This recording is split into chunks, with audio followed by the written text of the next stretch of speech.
and the first case would be for theta equals to 0 degrees. ठीक है, मैं अगर अब इस फॉर्मूले में थीटा 0 पुट करूं, r equals to under root of a square plus b square plus 2ab cos theta, यहां पे I am putting the value of theta to be 0. तो वैल्यू ऑफ थीटा जैसे ही मैंने 0 डाला तो क्या cos थीटा बन गया 1. cos थीटा के 1 होते ही क्या मेरे पास यहां से जो r की वैल्यू है it comes out to be a square plus b square plus 2ab. और ये एक्सप्रेशन तो मुझे कुछ जाना पहचाना लग रहा है. This expression is for a plus b का होल स्क्वायर. ये एक्सप्रेशन आया और ये एक्सप्रेशन जब मैंने देखा और रूट हटाया तो क्या आ गया, r की value it comes out to be a plus b. ठीक है, this value is the maximum value. ये वैल्यू क्या कहलाती है, this value is known as the maximum value. ठीक है, क्योंकि cos थीटा मैक्सिमम कितना हो सकता है, 1 हो सकता है. और यहाँ पे थीटा को 0 करते ही cos थीटा क्या हो गया, इट बिकेम मैक्सिमम. तो इसलिए r equals to a plus b is the maximum value. चलो सेकंड केस कंसिडर करते हैं. सेकंड केस में let's take theta to be 180 degrees. Theta को अब कितना लिया गया, 180 डिग्रीज. थीटा 180 डिग्री का मतलब r equals to under root of a square plus b square plus 2ab cos 180 degree. यार 180 डिग्री का मतलब cos 180 इज -1, क्योंकि देखो किस तरह से चलती है cos की साइकिल. यहां पर छोटी सी बना लेते हैं. cos की साइकिल 1 से स्टार्ट होती है, it goes to 0 at 90 degree और उसके बाद में -1 हो जाता है कहां पर, 180 डिग्री पे. ठीक है, ये एंगल कितना है, पाई या फिर 180 डिग्री. This was 90 degree. ठीक है, तो 1 से 0 पहुंचता है वो 90 डिग्री में, फिर 0 से -1 पहुंचता है वो अगले 90 डिग्री में. तो यहां से अब मुझे क्या मिल जाएगा, what I will get is under root of a square plus b square minus 2ab. और ये एक्सप्रेशन भी जाना पहचाना है. This expression is for a minus b का होल स्क्वायर, है कि नहीं. तो यहां से जो r निकल के आया, क्या वो a माइनस बी आ गया, बिल्कुल सर आ गया. और ये a माइनस बी जो है, this is the minimum value of this expression. तो ये मेरे पास में क्या आ गया, मिनिमम. ठीक है, यहां से मैंने बात की मिनिमम की और यहां पर बात किसकी की थी, मैक्सिमम की. अब सर एक केस और बता दो जिसमें थीटा इक्वल्स टू 90 डिग्री हो, तो चलो भाई वो भी बता देते हैं. Theta equals to 90 degrees. ठीक है, तो थीटा 90 डिग्री के लिए r की वैल्यू देखें जरा. r equals to under root of a square plus b square plus 2ab cos of 90 degrees. तो यहां से मुझे क्या मिलेगा, r equals to cos 90 is how much, it is 0. तो यहां से क्या मिला, r equals to under root of a square plus b square. यही तो मिलेगा. तो इस केस में मेरे पास क्या आ जाता है, r square equals to a square plus b square. मतलब कि वही वाली चीज, एक राइट एंगल ट्राइंगल मुझे गिवन है और उसमें क्या हो जाएगा, r is the hypotenuse and a and b are the given vectors to me. तो ये सब मैं जो कहानी की बात कर रहा हूं, ये सब मैग्नीट्यूड्स लिखे हुए हैं. प्लीज इन सब बातों का हमें ध्यान रखना है. ठीक है,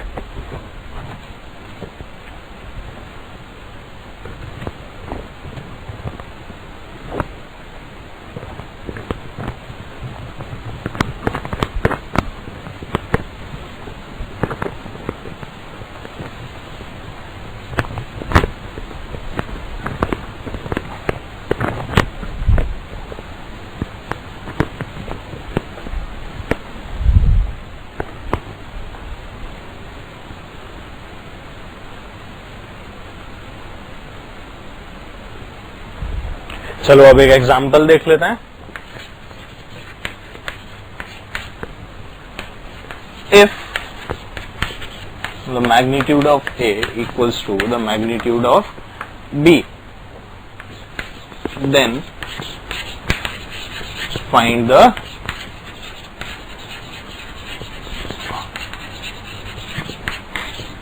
रिजल्टेंट। क्या क्वेश्चन गिवन है कि अगर ए और बी के magnitudes they are equal then find the resultant. चलो इनके बीच का एंगल ले लेते हैं, इट इज सम थीटा। ठीक है, तो मैं अगर इसको सॉल्व करूंगा तो क्या आ गया मेरे पास, देखें जरा, लेट्स सी। मुझे गिवन क्या है इस क्वेश्चन में, ए इक्वल्स टू बी, वेक्टर है यार ये, मुझे गिवन है मैग्नीट्यूड इन दोनों के बराबर है। ठीक है, तो अगर मैं रिजल्टेंट आर मानू तो यहां से अब मैं क्या लिख सकता हूं, a square plus b square plus 2ab cos theta, ये लिखूंगा। पर ए और बी तो बराबर हैं, क्या चीज उनके, मैग्नीट्यूड्स। तो यहां पर क्या आ जाएगा, a square plus 2a square cos theta, यही तो आएगा। ठीक है, ये क्या बना, 2a square.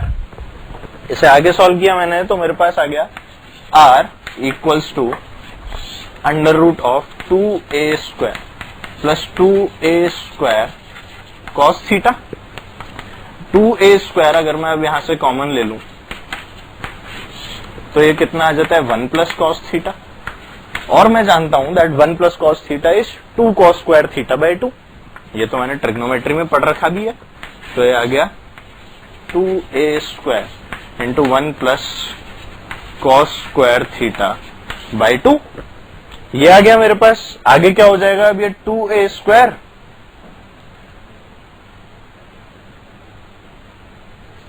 One plus cos theta is 2 cos square theta by 2।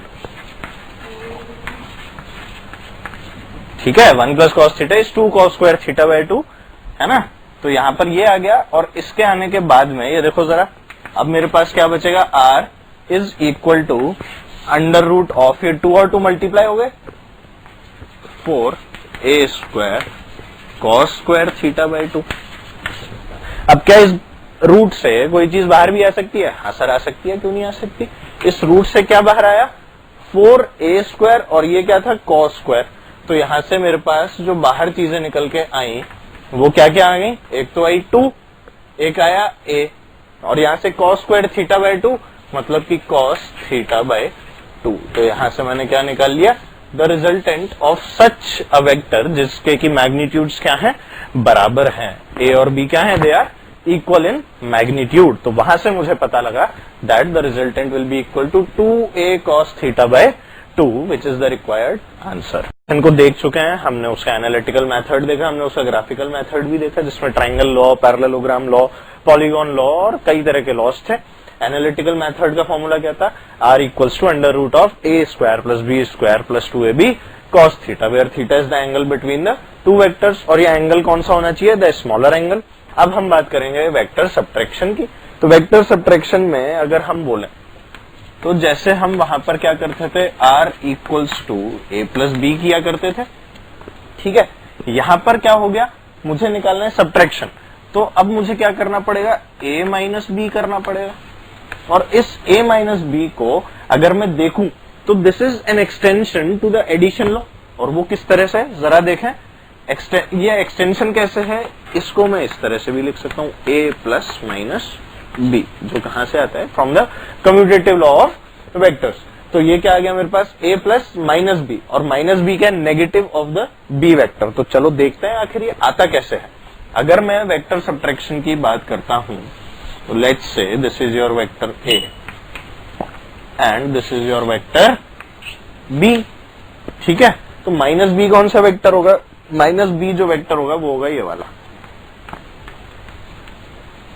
ये वेक्टर माइनस बी हो गया, हैविंग द सेम मैग्नीट्यूड। ठीक है, but the direction is opposite. तो ये मैंने माइनस बी वेक्टर बनाया। अब ये a और इस माइनस बी का जो रिजल्टेंट होगा वो कौन सा वाला होगा, ये वाला होगा। अगर मैं इस पैरेललोग्राम को कंप्लीट करने की कोशिश करूं तो ये कुछ इस तरह का पैरेललोग्राम बन गया, और जो रिजल्टेंट आया वो कैसा आ गया, ये वाला। So this vector is the a minus b vector, और in actuality this is a plus minus b vector. ठीक है, मुझे कुछ नहीं करना था, मुझे बस जो बी वेक्टर था उसका नेगेटिव लेना था, और इस तरह से मैंने किसको डिफाइन किया, a माइनस बी वेक्टर, या फिर जो r वेक्टर मुझे चाहिए था। ठीक है, ये वाला टर्म किसके लिए था, this term was used for addition. अब मुझे करना था क्या, मेरे लिए जो नई चीज थी वो क्या थी, a माइनस बी करना। a माइनस बी का एक्सटेंशन क्या है, a प्लस माइनस बी, और माइनस बी क्या है, ये वेक्टर माइनस बी, तो ये माइनस बी वेक्टर बना है और यहां से मैंने रिजल्टेंट इसका निकाल लिया।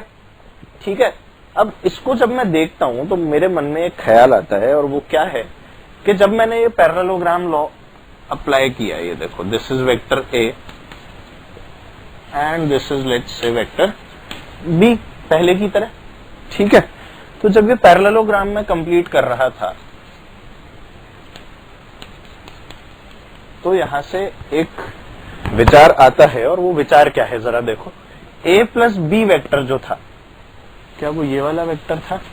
हाँ सर, यही वाला तो था।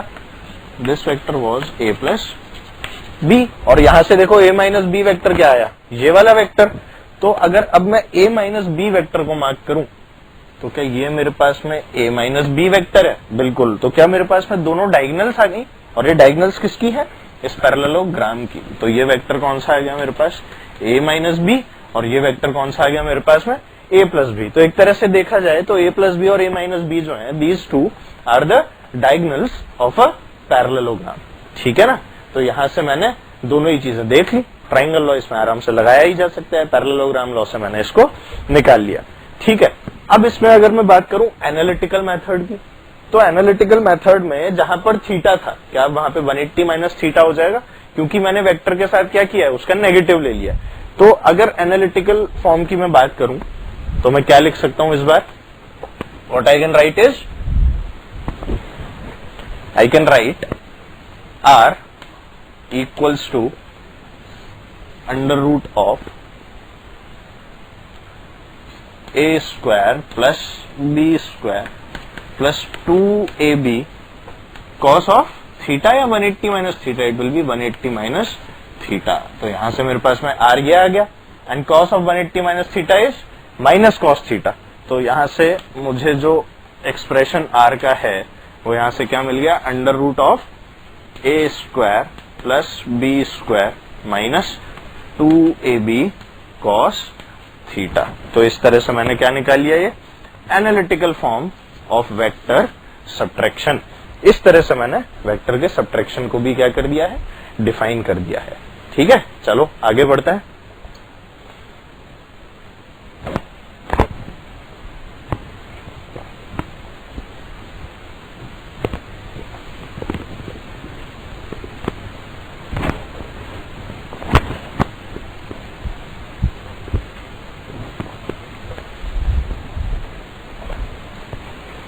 देखो अब बारी आती है यूनिट वेक्टर की, इसकी यूनिट वेक्टर। ठीक है, यूनिट वेक्टर जैसा कि नाम से ही पता लग रहा है कि यूनिट, यूनिट का मतलब 1, मतलब कि एक ऐसा वेक्टर जिसका मैग्नीट्यूड क्या हो? 1 हो। इसका मैग्नीट्यूड क्या होता है? इसका मैग्नीट्यूड इज 1। ठीक है, ये क्या होता है? हमारा यूनिट वेक्टर, जैसा कि नाम से ही इंप्लाइड। ठीक है ना, तो यूनिट वेक्टर को डिफाइन कैसे किया गया? यूनिट वेक्टर को डिफाइन किया गया vector R cap. R cap, cap का मतलब ये कैसा वेक्टर है? This is a unit vector and this is defined as the vector divided by its magnitude. It is defined as the vector divided by its magnitude. ठीक है, इस तरह से हम किसको डिफाइन करते हैं? यूनिट वेक्टर को। और अगर मैं ये चाहता हूं कि किसी स्केलर को मैं वेक्टर बनाऊं तो मैं उसके साथ में यूनिट वेक्टर मल्टीप्लाई कर देता हूं, उससे उस स्केलर के मैग्नीट्यूड पे तो कोई फर्क नहीं पड़ा, पर क्या मुझे एक डायरेक्शन मिल गया? बिल्कुल। और क्योंकि अब डायरेक्शन मिल गया तो मेरे पास जो एक स्केलर क्वांटिटी थी वो क्या बन गई है? अब एक vector quantity. So for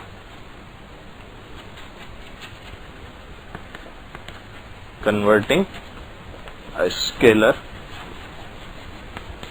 to vector,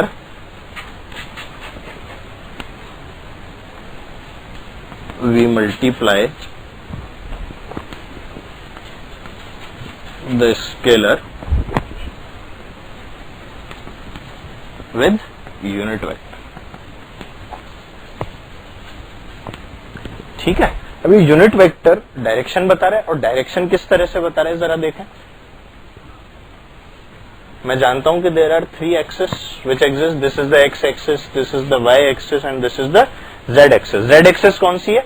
x axis ये वाली, वाई एक्सिस ये वाली, और जेड एक्सिस जो इस बोर्ड से बाहर की तरफ आ रही है, ये हमारे पास में कौन सी एक्सिस है? This is the Z axis. ठीक है, अब इस पे 3D तो दिखाना पॉसिबल नहीं है, तो इसलिए इसको इस तरह से बनाता है। और ये तीनों एक्सिस क्या एक दूसरे से 90 डिग्रीज पे होती है? हाँ सर होती है।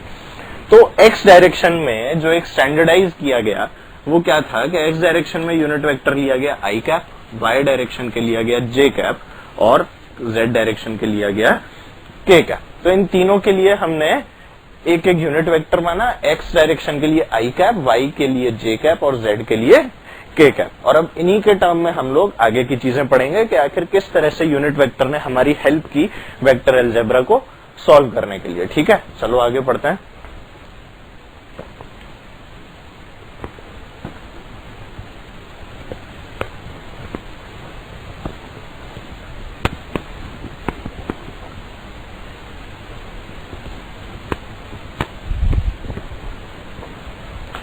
यूनिट वेक्टर सबसे पहले काम आया हमें रिजॉल्व करने में वेक्टर को, मतलब कि resolution.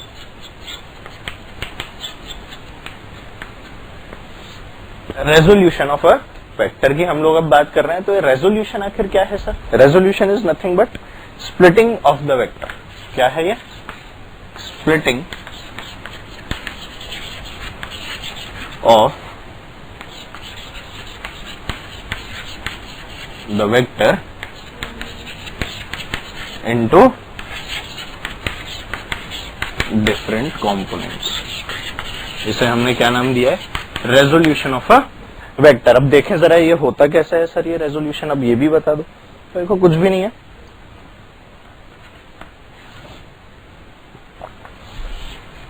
let's say this is the x axis, this is the y axis and here is the vector which we have, let's say this is the vector r। ठीक है, ये r वेक्टर बना रहे कितना angle? Let's say alpha angle बना रहे x axis के साथ में। ठीक है, तो अब अगर मैं कोशिश करूं ये ट्राइंगल कंप्लीट करने की, ये ट्राइंगल और एक ये वाला ट्राइंगल, ठीक है, ये एक पैरेललोग्राम जैसा दिख रहा है। तो मेरे पास अगर मैं इस लेंथ को बोलूं x और इस लेंथ को बोलूं सम y, तो यहां से x की वैल्यू क्या आती है? If this is r, if this is r, इसका मैग्नीट्यूड अब मैंने क्या मान लिया? r। तो इस x की लेंथ क्या हो जाएगी? क्या r cos अल्फा हो जाएगी? हाँ जी बिल्कुल r cos अल्फा हो जाएगी। तो I can write x equals to r cos alpha. और x डायरेक्शन में जो यूनिट वेक्टर होता है क्या वो i कैप होता है? बिल्कुल।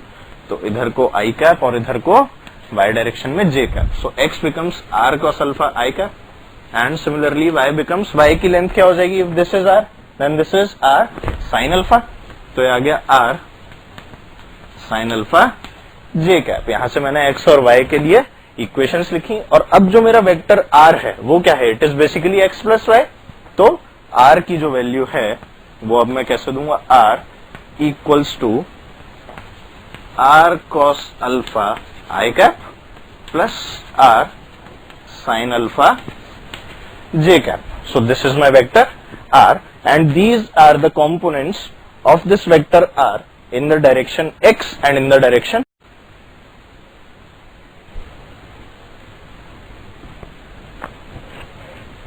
देखो यहां से हमने इसका रेजोल्यूशन कर लिया है इस वाले वेक्टर का, कि आखिर ये रिजॉल्व कैसे होगा।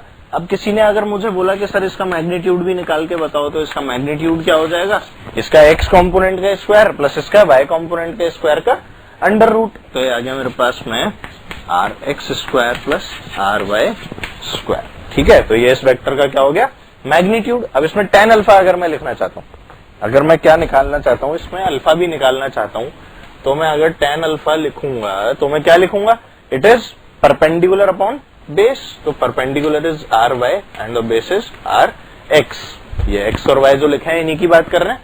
तो यहां से मेरे पास में क्या आ जाएगा? आई विल गेट tan अल्फा। बात क्लियर है? ठीक है ना, यहां से रेजोल्यूशन भी हो गया।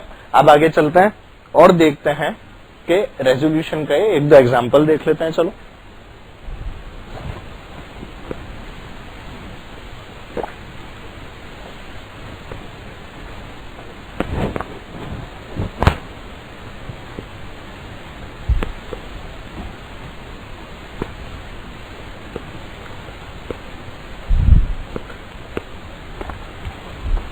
मान लेते हैं कि किसी ने हमें बोला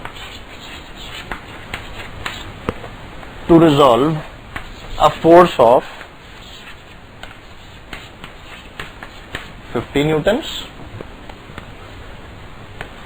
which is at an angle of 37 degree with the horizontal या फिर x एक्सिस, और मुझे इसके दोनों कंपोनेंट करने को बोला गया कि जो फोर्स थी 50 न्यूटन की इसका मुझे x डायरेक्शन में कितना कंपोनेंट है वो बताओ और y डायरेक्शन में कितना कंपोनेंट है वो भी बताओ। तो फिर वही चीज इस ट्राइंगल को हम लोग कंप्लीट करते हैं, और अब ये वाला कंपोनेंट जब देखते हैं तो क्या ये इस डायरेक्शन में आई कैप होता है और और वाई डायरेक्शन में जे कैप होता है। तो ये 50 का कौन सा कंपोनेंट हो गया, दिस इज 50 cos 37 वाला कंपोनेंट, एंड वाई डायरेक्शन में कौन सा हो गया 50 sin 37 वाला कंपोनेंट।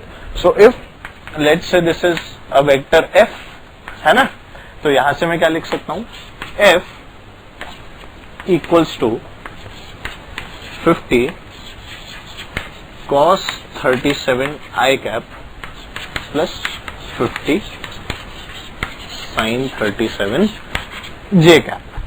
ठीक है, यहां से मैं ये वाली चीज लिख सकता हूं। यहां से ये क्या आ जाएगा फिर 50 into cos 37 is 4/5 I cap plus 50 sine 37 is 3/5 J cap. यहां से ये आ गया, और इसको जब आगे सॉल्व किया तो मुझे क्या मिल जाता है 5 and this is 10, so I get 40 I cap, this is again 10, so this becomes 30 and this is 30 J cap. So the vector force, the force vector which I have is 40 I cap plus 30 J cap. तो इस तरह से ये component form है जिसमें हमने इसे तोड़ दिया है, and this is called the resolution of the vector. तो अब कहीं से भी कोई भी फोर्स दी हुई हो किसी भी एंगल के ऊपर, तो क्या मैं उसे इस फॉर्म में कन्वर्ट कर सकता हूं, और इस फॉर्म में कन्वर्ट करके क्या मेरे पास में ये वेक्टर आ जाएगा। अब देखो इसका अगर मुझे मैग्नीट्यूड निकालना है तो 50 आएगा। देखो अभी तो हमने पढ़ा है equals to under root of 40 square plus 30 square. तो ये कितना आता है जरा बताओ, देख लो कितना है ये, 40 स्क्वायर 1600, 30 स्क्वायर इज 900, तो under root of 2500 is 50 newton. तो क्या हमने इसे क्रॉस चेक भी कर लिया है, बिल्कुल। तो इस तरह से यहां से मेरे पास में क्या आ जाता है 50 न्यूटन इसका मैग्नीट्यूड। ठीक है, ये हो गया। चलो आगे बढ़ते हैं।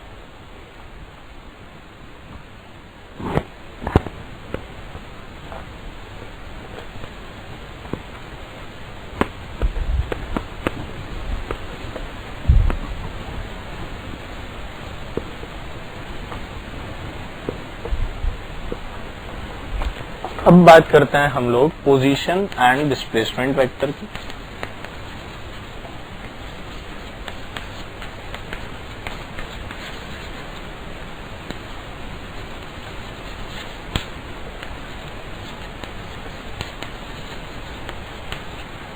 किसकी बात कर रहे हैं हम लोग, पोजीशन एंड डिस्प्लेसमेंट वेक्टर।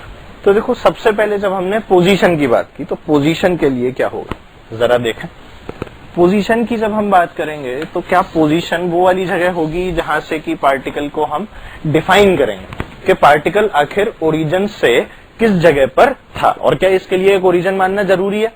ठीक है ना, एक पोजीशन जब भी मैं किसी चीज की डिफाइन करता हूं तो उसके लिए मुझे जगह बतानी ही पड़ती है कि मैं किसके रिस्पेक्ट में उस पोजीशन को डिफाइन कर रहा हूं। तो क्या मुझे एक ओरिजिन मानना पड़ेगा, और मैंने मान लिया कि यही जो नंबर लाइन है उसका जो ओरिजिन है वही मेरा भी ओरिजिन है, और मैंने कहा कि एक पॉइंट था P x, y। तो इस पार्टिकल का पोजीशन वेक्टर बताना था। So what I did is I joined these two points from origin to this point. ठीक है, ये आ गया, this is the y axis and this is the x axis. तो अगर ये वेक्टर r था, अगर ये वेक्टर r था, तो मेरे पास में जो पोजीशन आती है इस वाले पार्टिकल की, it is represented as r equals to what. r को कैसे रिप्रेजेंट करूंगा, क्या इसके कोऑर्डिनेट्स x, y है, मतलब कि x एक्सिस के ऊपर क्या यहाँ पर x होगा, ठीक है, कॉमा 0, और y एक्सिस के ऊपर जो होगा वो क्या होगा 0, y। तो इसके कोऑर्डिनेट्स जब मैं दूंगा तो वो किस तरह से, इस डायरेक्शन में i कैप और इस डायरेक्शन में j कैप। तो r मेरे पास में क्या आ जाएगा x i cap plus y j cap.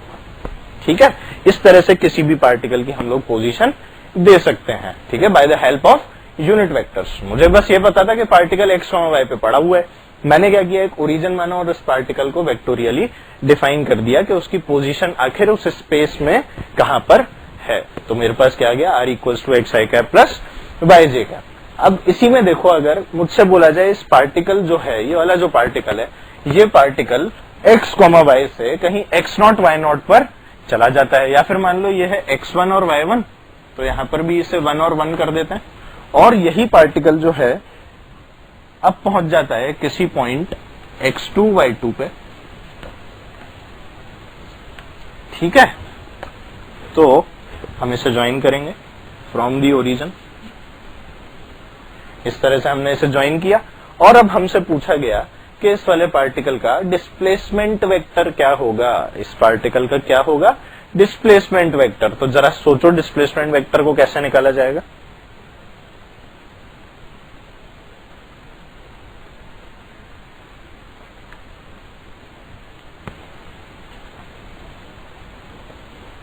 Displacement vector की बात कर रहे हैं, सोचना पड़ेगा थोड़ा सा। इसको मान लेते हैं R1, इसको मान लेते हैं R2, ये हो गया हमारा R1। तो ये R1 और R2 हो गए, और मुझे क्या निकालना है, डिस्प्लेसमेंट वेक्टर। तो जो डिस्प्लेसमेंट वेक्टर होता है, it is defined as, let's say the displacement vector is R, या फिर let's say it is delta R। तो it is given by R2 minus R1। R2 minus R1 का क्या मतलब है कि R1 से चला और R2 पे पहुंचा, सो this is the displacement vector delta R, ठीक है ना, ये यहां से निकल के आता है। तो delta R is R2 minus R1। अब देखो R2 क्या है इसमें, R2 को कैसे डिफाइन करें sir, R2 is x2 y2, मतलब कि x के ऊपर x2 और y एक्सिस के ऊपर y2। तो R2 will be defined as x2 i cap plus y2 j cap.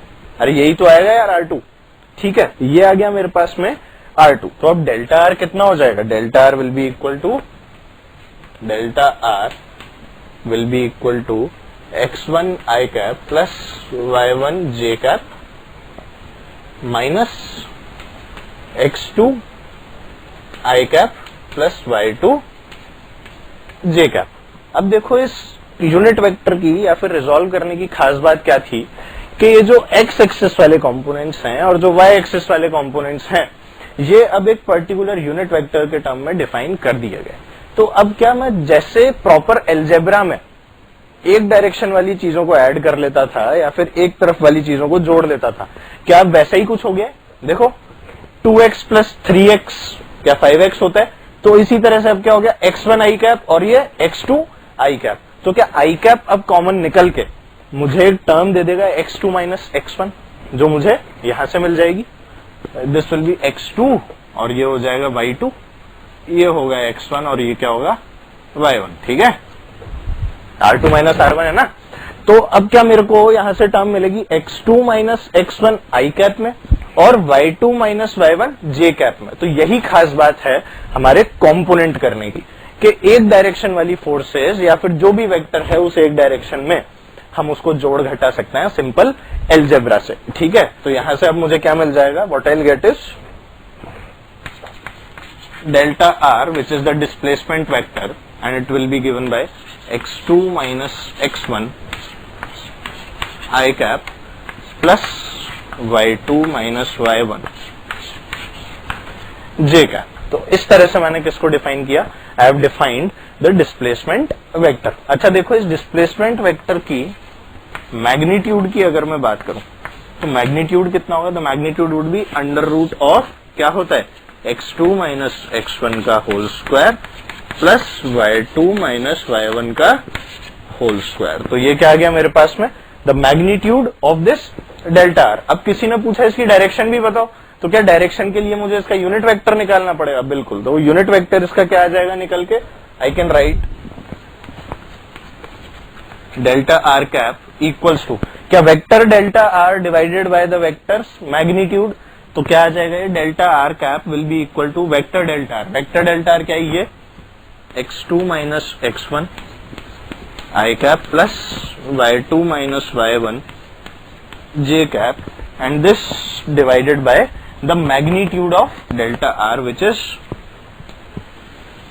Under root of x2 minus x1 whole square plus y2 minus y1 whole square. तो इस तरह से मैंने क्या कर दिया, इस डेल्टा आर का जो डायरेक्शन है, मतलब कि डेल्टा आर कैप या फिर यूनिट वेक्टर भी फाइंड कर लिया है, which is x2 minus x1 I cap plus y2 minus y1 j cap divided by root of x2 minus x1 whole square plus y2 minus y1 का whole square. इस तरह से क्या आ गया, डेल्टा आर कैप आ गया।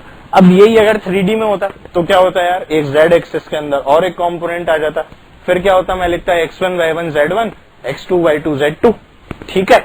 वो लिखने के बाद यहाँ पर एक z1 भी आ जाता और z1 की डायरेक्शन में यूनिट वेक्टर होता है k कैप, वहां यहाँ पर वो ऐड करता। सिमिलरली यहाँ पर क्या आता है, z2 k कैप वाला कंपोनेंट। फिर ये डेल्टा आर जो आता है क्या आता है मेरे पास, x, ये मेरे पास में बचता कितना, this would have been how much, x2 minus x1 I cap y2 minus y1 j cap plus z2 minus z1 k cap में बच जाता। तो मेरे पास में डेल्टा आर का मैग्नीट्यूड इस बार क्या आता, root of x2 minus x1 whole square plus y2 minus y1 whole square plus z2 minus z1 whole square. And similarly the cap, मतलब कि जो यूनिट वेक्टर है वो क्या आता है, x2 minus x1 I cap plus y2 minus y1 j cap plus z2 minus z1 k cap divided by under root of x minus x1 whole square plus y2 minus y1 whole square plus z2 minus z1 whole square, ठीक है। तो ये 3D में भी हम इसको define कर सकते हैं और 2D में तो यहाँ पे हमें दिख ही रहा है, इसमें तो कोई प्रॉब्लम है ही नहीं। तो यहां से मेरे पास में क्या हो गया, पोजीशन और डिस्प्लेसमेंट वेक्टर आ गया है, ठीक है।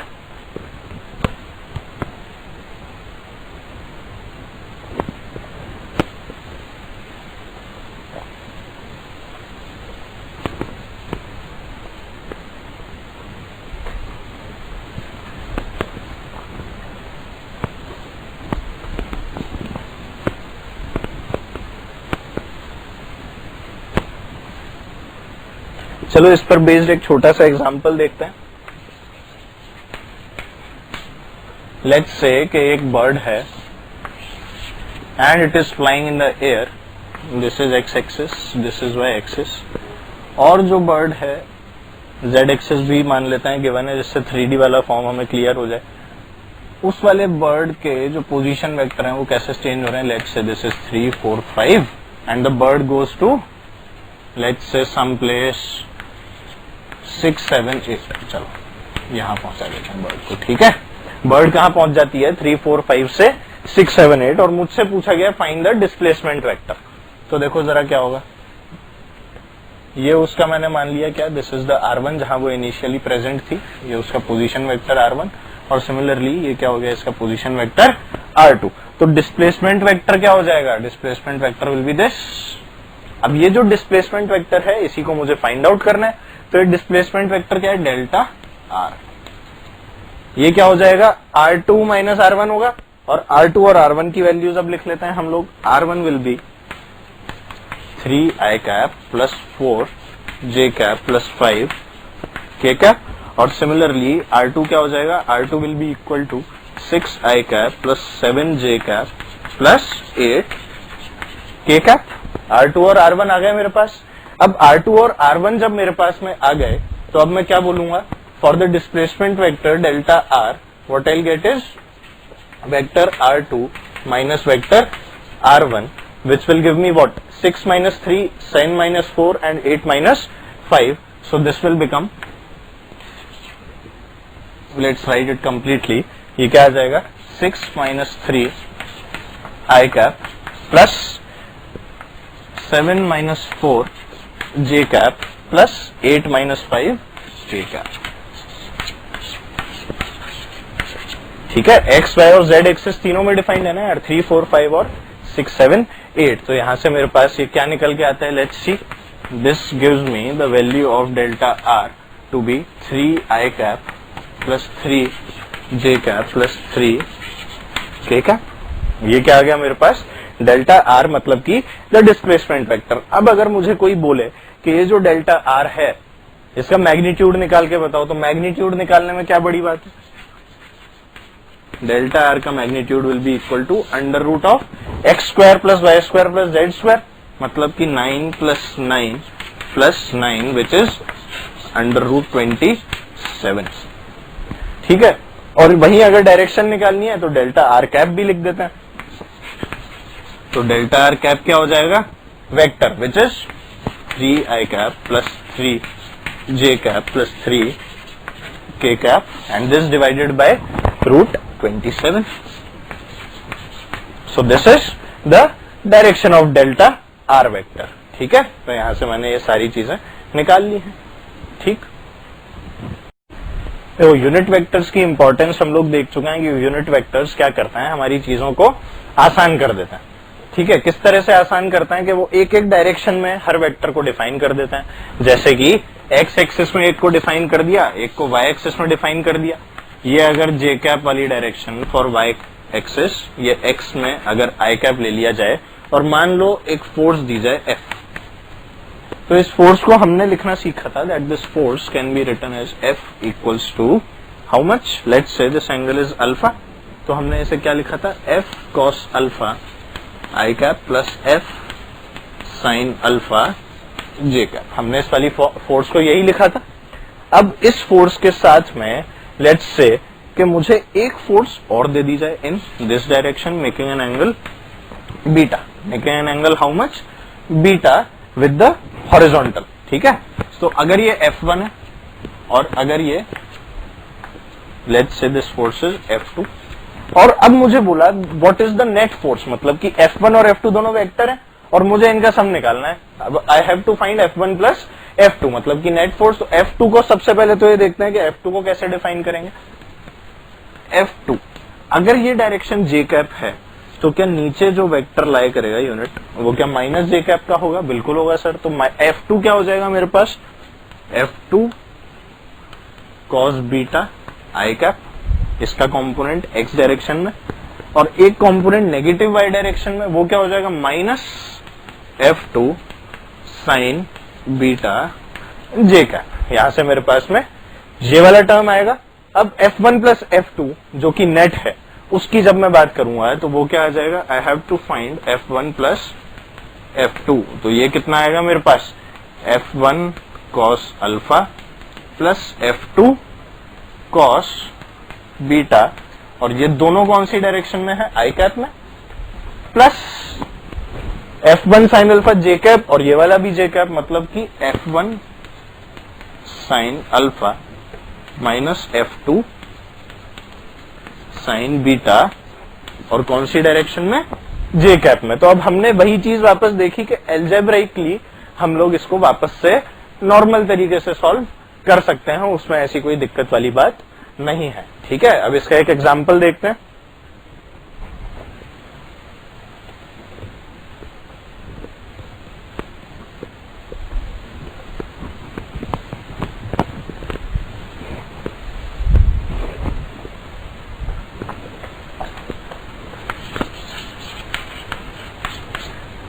मान लिया कि मुझे एक फोर्स गिवन थी 100 न्यूटन्स की at an angle of 37 degrees, this is X axis and this is Y axis. मुझे फोर्स गिवन थी कितने न्यूटन की, 100 न्यूटन की at an angle of 37 degree with the X axis. एक फोर्स मुझे given थी यहां पर, और ये वाली फोर्स कितनी थी, let's say this is 50 newtons at an angle of 53 degrees with the negative X axis. ये मुझे क्वेश्चन में गिवन था और मुझसे पूछा गया that if this is F1 and this is F2 then find F1 plus F2। मुझे क्या निकालना था यहाँ पे, F1 प्लस F2 निकालना था।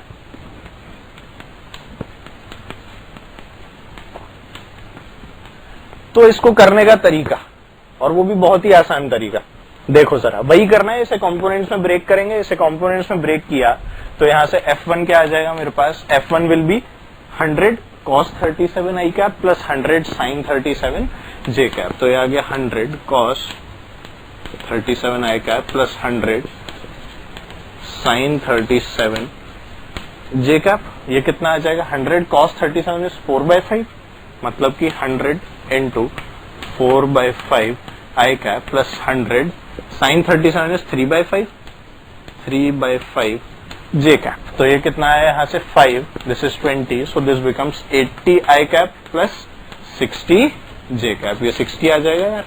ठीक है, यहाँ से मैंने F1 वेक्टर कैलकुलेट कर लिया। अब सिमिलरली मैं F2 वेक्टर को भी कैलकुलेट कर सकता हूँ। तो F2 वेक्टर यहां से कितना आ जाता है, F2 इज 50। अब ये cos 53 वाला कंपोनेंट क्या इस वाली डायरेक्शन में, वही cos 53 नेगेटिव आई कैप में है ना, क्योंकि ये वाली डायरेक्शन में मैंने जो वेक्टर लिया है unit vector it is I cap, तो नेगेटिव एक्स में क्या हो जाएगा, minus I cap. So this becomes -50, not 50 but -50 cos 53 I cap